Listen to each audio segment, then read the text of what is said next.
Let us now do a program which will help us to display the given string in reverse order.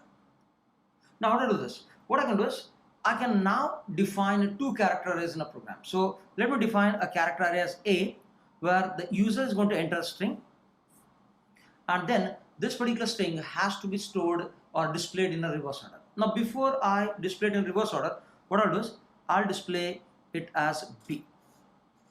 So B is now going to be storing this string in reverse order. So user will enter the string. This is the string which has been read, and this is the one which is supposed to be created. So read a string and then create this particular string. Create this particular string in this particular B. So but when I create this particular string in B, you have to store the string which is in A in a reverse order. For that, what I'll do is, step 1, as usual, I'll read the string. Suppose if I say the string is A, B, C. The very first step which I'm supposed to do is, I had to identify the index of the last character. I can very easily identify the index of the last character because I can reach till null. When I reach till null, -1 will get me the index of the last character. Right? Second step. Take two variables. Let me use a variable I for, say, this is my B array. Let me take a variable I which is for B array. So I will start with 0, and let me take a J for an array called as A. So what to do is, transfer A of J to B of I. So A of J to B of I. So C is copied at this place. Then reduce J, increase I. So when I say increase I, it goes to B. So J is at this place, B comes at this place, I is at this place. Further, reduce J, increase I. Copy this. Further, when you reduce J, J becomes what? -1, which doesn't exist.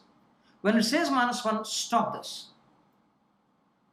And then display this particular B. But when you display this particular B, your B might have stored C, B, A, that is A in a reverse order, but it will display till it finds a null character. Since A was read from the user, null character was added automatically.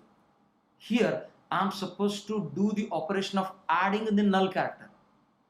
Adding the null character. For that, what I'll do is, I'll say wherever I is located, add a null character, and then display this particular B in a reverse order.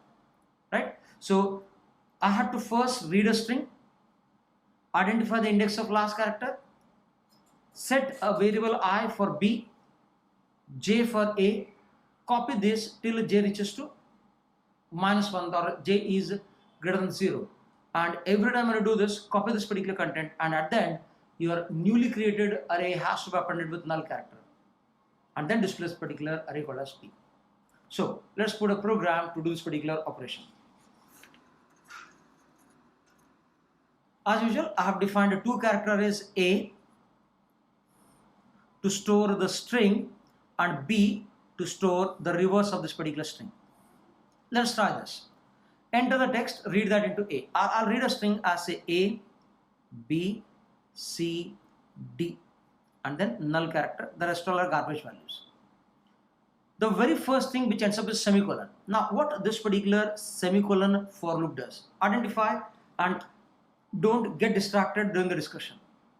Observe it carefully, listen it carefully. What this particular for loop does?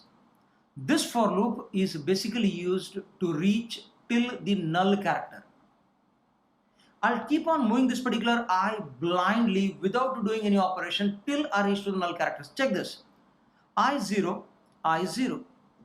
A of 0 not equal to null? True. A of 0 is not equal to null.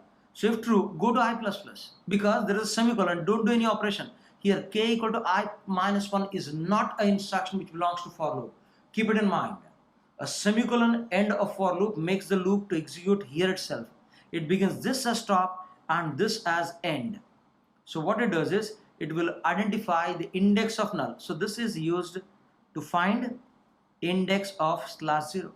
So I is 1, A of 1 not equal to null, true, I becomes 2. A of 2 not equal to null, true, I becomes 3. A of 3 not equal to null, true, I becomes 4. A of 4 not equal to null, false. When it is false, what it does? It quits this particular for loop. When it quits the for loop, what was the value of I? I was 4. That was the index of what? Null character. So what I'll do is, I'll set -1 for this. I minus 1 is given as k. So k stores what? This is I and this represents k minus 1 or I minus 1. That is given as k. So k is the last character. So k now holds the last character. What it is, take a variable I, set this with k. Take a variable j, set this with 0. Now what I'll do is, I'll hold two indexes, one I with A, one j with B.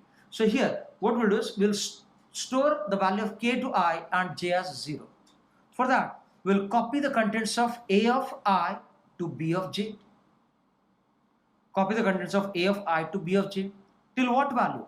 Till your I keeps on reducing and greater than 0. The nature of I has to decrement, the nature of j has to increment. So first copy D, then reduce I becomes 2, increase j, j becomes 1. Is I greater than 0? Yes, I is 2, 2 greater than 0, true. Copy this, reduce I, increase j, j becomes 2. Copy the value, A of 1 is copied to B of 2. Reduce I becomes 0, j becomes 3. A of 0 is copied to B of 3, that is A. After that, reduce I, increase j. J is 4, reduce I is minus 1. Minus 1 greater than or equal to 0, false. False instance, quit.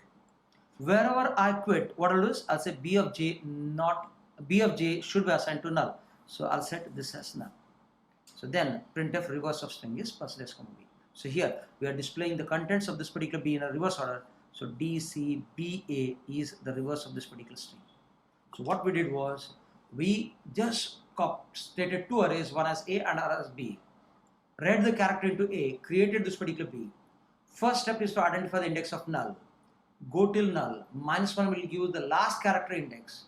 Keep on copying it in the reverse order. Every time when you copy, increase j, reduce I. Keep on doing this till I reaches to -1. J is still increased. Wherever j is stopped at the end, at that place append the string with null character, because I'm supposed to add this particular null character because your B is not read, it is created in the program. And finally, you have to display the reverse of the string as B. That is about the concepts of reverse of string. This program can be extended for finding the string as palindrome. We'll see that in the later videos.